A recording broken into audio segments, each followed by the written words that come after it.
Student, इस video lecture में हम लोग 12th क्लास बिहार बोर्ड के लिए कल आपका इंग्लिश का पेपर है। तो आज मैं आपको बताने वाला हूं कि कुछ भी नया नहीं पढ़ना है। आज की रात मतलब आज के रात में आप लोगों को बस इतना टॉपिक एक बार देख के चले जाना है, ना इससे ज़्यादा पढ़ना है और ना ही कम। सारे के सारे टॉपिक्स को आपको एक बार अपने नज़र से गुजार लेना है। तो चलिए शुरू करते हैं। तो सबसे पहले तो आपको पता होगा आपके एग्ज़ाम में 50% ऑब्जेक्टिव क्वेश्चन आता है। तो सबसे पहले ऑब्जेक्टिव क्वेश्चन को टैकल करने के लिए मैं आपको बता देता हूं कि कौन से सोर्स होंगे और कहां से आप उसको एक बार पढ़ेंगे। तो सबसे पहला आपको रिवाइज करना है ऑब्जेक्टिव के फैक्ट्स को।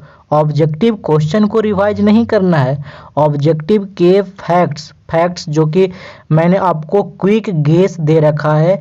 जिसके पास भी मेरा गेस पेपर है उस गेस पेपर में मैंने ऑब्जेक्टिव फैक्ट दिया है, तो उस फैक्ट्स को आपको ज़रूर पढ़ना है। बिल्कुल ज़रूर बोल रहा हूँ, तो ज़रूर समझ गए। आपको उसको एक बार ज़रूर पढ़ना है। अगर आपने गेस पेपर नहीं लिया है तो आपका खुद का नोट्स होगा, आपने ऑफलाइन पढ़ा होगा या फिर दूसरे टीचर से आपने पढ़ा होगा, तो आपके टीचर ऑब्जेक्टिव नोट्स बनवाए होंगे, मतलब ऑब्जेक्टिव क्वेश्चन जो बनते हैं उसके फैक्ट्स लिखवाए होंगे। उसको आपको एक बार पढ़ के जाना है। अब मैं आपको दिखा देता हूँ किसका बात कर रहा हूँ। अगर हम ग्रामर की बात करें तो अपने गेस पेपर में जो मैंने आपको दिया है, हर एक ग्रामर के टॉपिक के क्विक रिवीजन पॉइंट्स मैंने दे रखा है। मतलब जो जो इम्पोर्टेंट रूल्स लग रहे हैं ग्रामर में वो मैंने बिल्कुल छोटा करके पूरा का पूरा ग्रामर का रूल दे रखा है। तो आपको हमारा गेस पेपर है उसमें मिल जाएगा।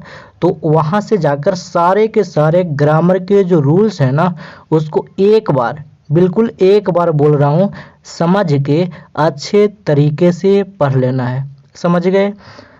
ये तो ग्रामर की बात हो गई। जब हमारा आप गेस पेपर देखेंगे आपने लिया है तो उस गेस पेपर में प्रोज के अलग से ऑब्जेक्टिव फैक्ट्स डाले गए हैं और पोएट्री के अलग से ऑब्जेक्टिव फैक्ट्स डाले गए हैं।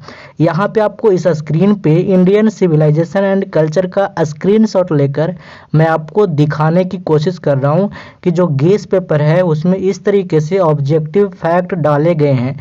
तो आपको क्या करना है, एग्जाम से पहले इन ऑब्जेक्टिव फैक्ट्स को ज़रूर से ज़रूर एक बार पढ़ के जाना है। उसी तरीके से मेरे ही गेस पेपर में आपको हर एक पोएट्री की line by line objective facts आपको देखने को मिल जाएगा। तो इसको भी आपको पढ़ के जाना है, आपको क्वेश्चन नहीं पढ़ना है। मैं बार बार आपको बता रहा हूँ, आपको सिर्फ कम समय बचा है तो आपको क्विक रिवीजन करना है। और जितना बार आप अभी तक रिवीजन किए होंगे ना उतना ज़्यादा फ़ायदा होगा और आप 90+ स्कोर कर पाओगे, जैसा कि मैं आपको शुरू से ही गाइड करते आ रहा हूँ। ठीक है, तो आपको अंत समय में यही काम करना है। ऑब्जेक्टिव फैक्ट्स को अच्छे से कहने का मतलब कि समझ के पढ़ना है। समझ गए। अब उसके बाद इसी गेस पेपर में मैंने आपको स्टोरी ऑफ इंग्लिश के भी ऑब्जेक्टिव फैक्ट्स दिया है। तो उस फैक्ट्स को भी आपको पढ़ लेना है, अच्छा से समझ के पढ़ लेना है। ठीक है, सारा का सारा मैं दे रखा हूँ, तो आपको उसी का स्क्रीनशॉट दिखा रहा हूँ ताकि आपको समझ में आए कि हम किस गेस पेपर की बात कर रहे हैं, किस ऑब्जेक्टिव ऑफ फैक्ट्स की बात कर रहे हैं। समझ गए। तो आपको यहाँ से इसको कंप्लीट कर लेना है। और जो नहीं खरीदे हैं या फिर जिन्होंने नहीं लिया है उनके लिए तो मैं टेलीग्राम पे दे ही रखा हूँ, या फिर आपने वीडियो से बनाए होंगे तो उसको रिवाइज कर लीजिएगा, या फिर अभी लेना है तो फ्री में ले लीजिए। हम तो बहुत दिन से आपको फ्री में ही दे रहे हैं, तो आप ले सकते हैं। अभी व्हाट्सअप करिएगा, मैंने आपको पहले ही नंबर दे रखा है, उस पर तो मिल जाएगा। अब उसके बाद क्या करना है कि इंडियन सिविलाइजेशन एंड कल्चर का ऑब्जेक्टिव क्वेश्चन यहाँ पे दिखा रहा हूँ। मैंने 400 plus most important objective question जो कि prose, poetry, story of English से क्वेश्चन जो मोस्ट इम्पॉर्टेंट है जो बहुत ही ज़्यादा इम्पोर्टेंट है, जो आने वाला है, मैंने आपको करवाया है, उसका पीडीएफ भी दिया है आपको। तो उस पीडीएफ को ऑब्जेक्टिव फैक्ट्स करने के बाद, किसके, इसके करने के बाद बता रहा हूँ, उस पीडीएफ में 400 जो क्वेश्चन है उसको एक बार लगा लेना, बिल्कुल ज़रूर से ज़रूर एक बार इसको लगा लेना है। यहाँ पे मैं आपको प्रोज का दिखा रहा हूँ, यहाँ पे पोएट्री का दिखा रहा हूँ, और यहाँ पे मैं आपको स्टोरी ऑफ इंग्लिश का दिखा रहा हूँ। तो सारा मैं दे रखा हूँ, तो इसको आप कंप्लीट एक बार कर लेंगे। समझ में आ गया? तो ये हो गया ऑब्जेक्टिव के लिए। अब आते हैं सब्जेक्टिव क्वेश्चन के लिए आप क्या करेंगे। तो जब आप इतना काम करिएगा ना, तो इसमें भी आपको लग जाएगा 2 से 2.5 घंटे। मान लिया जाए 3 घंटे लग गए, अब 6 घंटे तो पढ़ेंगे ना कम से कम, ठीक है। 5 घंटे भी पढ़ेंगे तो भी चलेगा, लेकिन इतना करने में आपका 3 घंटा या 2.5 घंटा लग ही जाएगा। समझ गए? अब उसके बाद क्या करना है, सब्जेक्टिव क्वेश्चन पे आ जाते हैं। तो सब्जेक्टिव क्वेश्चन का जो सबसे पहला क्वेश्चन होगा आपके पेपर का, वो होगा ऐसे लिखने का, मतलब निबंध लिखने का। तो मैंने आपको इम्पॉर्टेंट जो ऐसे बताया है, क्रैश कोर्स वाली वीडियो में बताया है कि ये वाला ऐसे सबसे ज़्यादा इम्पॉर्टेंट है, ये आएगा। तो क्रैश कोर्स वाला वीडियो में जो टॉपिक बताया है ना, जो ऐसे बताया है, उसको तो आप तैयार कर ही लिए होंगे, है ना, अगर आप मेरा बात मानते हैं तो। अगर आपने नहीं किया है तो एक बार, बिल्कुल एक बार उस टॉपिक को देखकर चले जाइए, एक बार ही देखना है आपको। ये गेस पेपर में भी मिल जाएगा सारे के सारे टॉपिक, है ना। या फिर आपको पता है, यहाँ पर देखिए ऐसे लिखने का असली तरीका, मतलब ऐसे कैसे लिखा जाए, कोई एवरेज स्टूडेंट ऐसे कैसे लिख सकता है, वो मैं आपको बता रखा हूँ। तो आपने तो सीख ही लिया होगा, अब तो समय नहीं है वीडियो देखने का। तो अगर आपने नहीं देखा ना, तो उतना नहीं करना है, आपको सिर्फ ये वीडियो देख लेना है 45 मिनट की, क्रैश कोर्स डे नंबर 9 वाली। इसमें आप देखिएगा कि मैंने जो भी इम्पोर्टेंट ऐसे है ना, उसको बताया है कि ये पढ़ना है, ये पढ़ना है, और इसमें कुछ ऐसे भी करवाया है। तो एक बार देख लीजिए। और एक स्टूडेंट की डिमांड पे मैंने लास्ट में अभी के कुछ दिन पहले ये एन इंडियन फेस्टिवल दिवाली पे भी ऐसे लिख के दिया था आपको, ठीक है। तो आपको इसको कर लेना है, समझ गए, ऐसे के लिए। अब आ जाते आगे, लाइन एक्सप्लेनेशन। लाइन एक्सप्लेनेशन की 2 क्वेश्चन आपको बनाने होते हैं, और इसमें आपको मिलते हैं 8 नंबर। 4 नंबर प्रोज सेक्शन से बनाने होते हैं, और 4 नंबर के क्वेश्चन पोएट्री सेक्शन से आते हैं। इसके लिए आपको क्या करना है कि मैंने यूट्यूब पे बताया है, तो आपने उसको नोट्स किया होगा।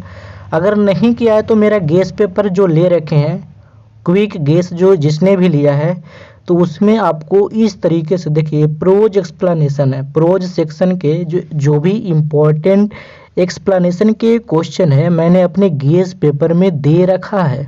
बिल्कुल बहुत कम दिया है, ज़्यादा नहीं दिया है। तो आप प्रोज सेक्शन को एक बार, आपने तो डिटेल में पढ़ ही रखा है ना, तो एक बार इसको भी एक नज़र देख लेना है। और उसी तरीके से पोएट्री सेक्शन को भी दे रखा है, तो पोएट्री सेक्शन के भी जो भी इम्पोर्टेंट लाइन एक्सप्लेनेशन है, 15-20 मिलेंगे, ज़्यादा नहीं है, उसको भी एक बार देख लेना है। समझ गए? अब आते हैं लेटर एंड एप्लीकेशंस पे। तो मैंने आपको पहले ही बता रखा है कि बिहार बोर्ड में सिर्फ 3 तरह के लेटर और एप्लीकेशन के क्वेश्चन पूछे जाते हैं। तो आपको बिल्कुल उतना ही करना है कि आपको फॉर्मेट याद रखना है। जैसे आप स्कूल टाइम में कैसे करते थे, आपको सिर्फ फॉर्मेट याद रहता था और आप गायब हो जाते थे, तो 4 दिन की छुट्टी के लिए बस उसी फॉर्मेट पे लिख देते थे कि बुखार लग गया, ये आपने लिखा था ना। तो आपको सिर्फ फॉर्मेट याद रखना है। फॉर्मेट याद रखने का मतलब कि लेटर कैसे लिखाएगा, पिताजी के पास लिखना है तो किस तरह से लिखाएगा, एडिटर के पास लिखना है तो कैसे लिखाएगा, ठीक है, या फिर एप्लीकेशन लिखना है प्रिंसिपल के पास तो कैसे लिखाएगा। यानी हमने आपको क्रैश कोर्स वाली वीडियो में 3 तरह के फॉर्मेट बताया था, वो फॉर्मेट को एक बार देख लेना है, एक बार देख लीजिए और चले जाइए, फिर उसी फॉर्मेट पे आपको लिख देना है। समझ गए? अब जो पहले से नहीं पढ़ा है ना, वो ये काम नहीं कर पाएगा। जो पहले से पढ़ रखा है उसके लिए मैं ये बात बता रहा हूँ कि एक बार इतना करके जाना, उसके बाद देखना कमाल। अब शॉर्ट क्वेश्चन आंसर जो 2 नंबर के आते हैं, 2 नंबर के आते हैं ना, 5 क्वेश्चन 10 नंबर की, उसके लिए क्या करना है? तो फिर से वही बात, फ्री वालों के लिए मैंने यूट्यूब पे क्रैश कोर्स में करवाया है, तो उसका तो आपने नोट किया होगा, तो उसको एक बार देख लीजिए। अगर आप पेड हैं, मतलब कि आपने गेस पेपर लिया है, अगर आपने गेस पेपर भी लिया है ना, तो शॉर्ट क्वेश्चन आंसर के लिए मैंने क्वेश्चन दे रखा है, तो उन क्वेश्चन को एक बार, बिल्कुल एक बार बता रहा हूँ, समझ के पढ़ लेना है। प्रोज के भी दे रखा है और पोएट्री के भी शॉर्ट क्वेश्चन आंसर जो भी इम्पोर्टेंट है ना, उतना ही दे रखा है, उतना से ज़्यादा नहीं करना। बिल्कुल मैं बता रहा हूँ, उतना से ज़्यादा नहीं करना है, क्योंकि मैंने शॉर्ट आंसर क्वेश्चन बहुत कम दिए हैं, जानबूझकर कम दिए हैं, इम्पोर्टेंट सिर्फ दिया है, तो उसको एक बार पढ़ लीजिएगा। अब आते हैं मोस्ट इम्पॉर्टेंट समरी। तो मैंने आपको पहले ही बता रखा है कि कौन कौन से समरी आपके एग्ज़ाम में आने वाला है। तो आपको जो गेस पेपर मिला है, फिर से वही गेस पेपर की बात कर रहा हूँ जो मैंने दिया है, तो उस गेस पेपर में समरी दिया गया है, उसको पढ़ लीजिए। या फिर क्रैश कोर्स की 28 यानी 28वां दिन, जो 28 नंबर का दिन था, जो भी मैं क्रैश कोर्स चला रहा था, तो उसमें 28वां दिन में मैंने बताया है कि कौन कौन से जो समरी है जो आपके एग्ज़ाम में आ सकते हैं, तो उसको एक बार देख लीजिए। अगर आप मेरा रेगुलर सब्सक्राइबर हैं, रेगुलर व्यूअर हैं, तो आपने ये वीडियो ज़रूर देखा होगा और आपको पता होगा कि आपके एग्ज़ाम में कौन समरी आएगा, तो उसको एक बार देख लीजिए। और एक बात, अगर आपको समरी नहीं याद है, आप नहीं पढ़ना चाहते हैं, आप सोचते हैं कि समरी नहीं पढ़ें, तो कोई प्रॉब्लम नहीं, इसके लिए भी मैंने बताया था। क्या, देखिए ये वाला वीडियो में बताया था, है ना। इसी वीडियो में क्या बताया था आपको? बताया था कि अगर आपको समरी और स्टोरी ऑफ इंग्लिश के क्वेश्चन नहीं याद है, आप नहीं पढ़ना चाहते हैं, तो बिल्कुल भी टेंशन लेने की ज़रूरत नहीं, आपका 1 नंबर नहीं कटेगा, 100 के 100 नंबर आप अटेम्प्ट करके आओगे।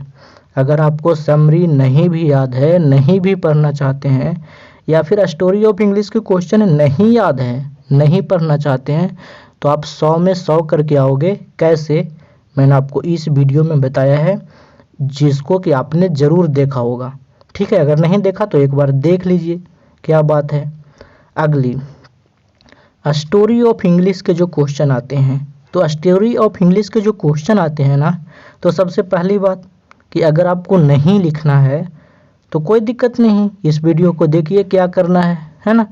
लेकिन अगर आपको स्टोरी ऑफ इंग्लिश के क्वेश्चन का आंसर देना है, तो पता है एक बात बताऊं, स्टोरी ऑफ इंग्लिश के जो क्वेश्चन है ना, काफ़ी रिपीटेटिव है, मतलब एक ही तरह के क्वेश्चन बार बार पूछे जा रहे हैं। तो आपको जो भी गेस पेपर दिया है, उसमें सिर्फ शुरू के 6 क्वेश्चन, ध्यान से सुनिए, जो भी गेस पेपर मैंने दिया है ना, तो उस गेस पेपर में जो स्टोरी ऑफ इंग्लिश के शुरू के 6 क्वेश्चन, सिर्फ और सिर्फ 6 क्वेश्चन करके जाना है, उतना से ही आ जाएगा पक्का, बिल्कुल बोल रहा हूँ गारंटी के साथ, उतना से आ जाएगा, समझ गए। अगर आपने गेस पेपर नहीं लिया, तो मैं यूट्यूब पे ही करवाया हूँ एक सब्जेक्टिव क्वेश्चन की वीडियो, जिसमें 8 क्वेश्चन करवाया हूँ, तो उसको देख लेना, उससे भी आ जाएगा, बिल्कुल 100% गारंटी के साथ बोल रहा हूँ, ठीक है, तो वो देख लेना। अगर नहीं याद है स्टोरी ऑफ इंग्लिश, तो नो प्रॉब्लम, फिर से इसी वीडियो को रेफ़र करिए। देखिए मैंने बताया है इसी वीडियो में कि अगर समरी और स्टोरी ऑफ इंग्लिश नहीं याद तो क्या करना, ठीक है। आगे चलते हैं, मैचिंग। अब यहाँ पे जादू स्टार्ट होता है, या फिर कहिए तो फ्री का नंबर देता है बिहार बोर्ड आपके लिए। तो मैचिंग के क्वेश्चन आते हैं 10 नंबर के, 5 नंबर प्रोज से और 5 नंबर पोएट्री से। आपको बताना होता है कि वाल्टर डिलामेयर ने कौन सी कविता को लिखा है ना, तो ऐसे बताना होता है। तो आप बताइए वाल्टर डिलामेयर कौन सी कविता को लिखे हैं, तो आपको तो पता होगा यहाँ पे, ठीक है, तो उसकी मैं यहाँ पे बात नहीं करूँगा। एक प्रोज से आएगा, एक पोएट्री से आएगा। तो इसके लिए आपको क्या करना है, आप अपने बुक में प्रोज और पोएट्री के जो प्रोज के ऑथर हैं और पोएट्री के जो पोएट हैं उनका नाम याद कर लीजिए। अगर आपको गेस पेपर मिला है मेरा वाला तो उसमें दिया हुआ है, देखिए दिया हुआ है ना, तो यहाँ से आप याद कर लीजिए, कोई दिक्कत नहीं। मेरा गेस पेपर में भी है, या फिर आप कहीं से प्रोज के ऑथर और पोएट्री के पोएट के नाम याद करके जाएं। समझ गए। आगे है ट्रांसलेशन। ट्रांसलेशन में 5 नंबर के क्वेश्चन आते हैं, मतलब 5 नंबर आपको मिलेगा ट्रांसलेशन बनाने में। तो मैंने एक वीडियो में बताया था कि ट्रांसलेशन के लिए आपको बिल्कुल भी घबराने की ज़रूरत नहीं है। ट्रांसलेशन बिल्कुल आपको क्या करना है ना, कि सिर्फ टेंस के जो स्ट्रक्चर हैं, टेंस के जो भी स्ट्रक्चर हैं उससे क्वेश्चन पूछा जाता है, या फिर जो बेसिक रूल होता है इज, एम, आर, बाज, बर, शुड, इससे पूछा जाता है। तो आपको क्या करना है, आपने तो पढ़ रखा होगा या फिर नहीं पढ़ा तो नोट्स निकालना है और उसमें टेंस के स्ट्रक्चर को एक बार देख लेना है। एक बार देख लीजिए, बाकी फिर से तो याद हो ही जाएगा। आपने इतने दिनों में पढ़ा है ना, तो एक बार देख कर जाइए। और लास्ट है पैसेज और प्रेसी। तो मैंने आपको क्रैश कोर्स में ही बताया है कि पैसेज और प्रेसी यहाँ पे एंड नहीं होगा और होगा, ठीक है। मतलब और में आता है आपके एग्जाम में, चाहे तो आप पैसेज का क्वेश्चन बनाइए, चाहे तो आप प्रेसी को बनाइए। तो आपको हर हालत में, मैंने बताया था, हर हालत में आपको पैसेज को सोल्व करना है, पैसेज को बनाना है, क्योंकि पैसेज में आपका नंबर नहीं कटता है, नहीं कटने की संभावना होती है, लेकिन प्रेसी में नंबर कटने की संभावना बढ़ जाती है। और पैसेज बनाना भी इजी है, तो आप पैसेज बनाएं। मैंने आपको वीडियो में बताया था पैसेज बनाने का सही तरीका क्या है। अगर आपके वो वीडियो नहीं देखा तो एक बार देख लें, ऐसे तो आप ये सब कंप्लीट कर ही चुके होंगे। अगर आपने गेस पेपर लिया है तो उसमें भी मैंने बताया है, एक एक स्टेप बताया है। देखिए कि पैसेज को कैसे बनाना चाहिए, हिंदी में बताया है, फिर इंग्लिश में बताया है, पैसेज का एग्जाम्पल लेकर बताया है। तो इस तरीके से आपको इतना करके जाना है। आज रात इतना पढ़ लीजिए और उसके बाद आराम से जाइए, कोई दिक्कत नहीं होगा। तो आपको ऑल द बेस्ट आपके एग्ज़ाम के लिए, है ना। मैं आपको बहुत सारी शुभकामना देता हूँ और साथ में आशीर्वाद भी देता हूँ। तो आप लोग जाइए और all the best for your exam, ठीक है। तो आज तक इतना ही, फिर मिलेंगे कभी। ऐसे इस चैनल पे और सारा वीडियो आएगा जो आपको बाद में भी काम करेगा। 2000 जब आप 12th का एग्ज़ाम दे लेंगे ना, तो बाद में भी काम करेगा। वो सीरीज जल्द ही स्टार्ट होगी। Thanks for watching, bye bye.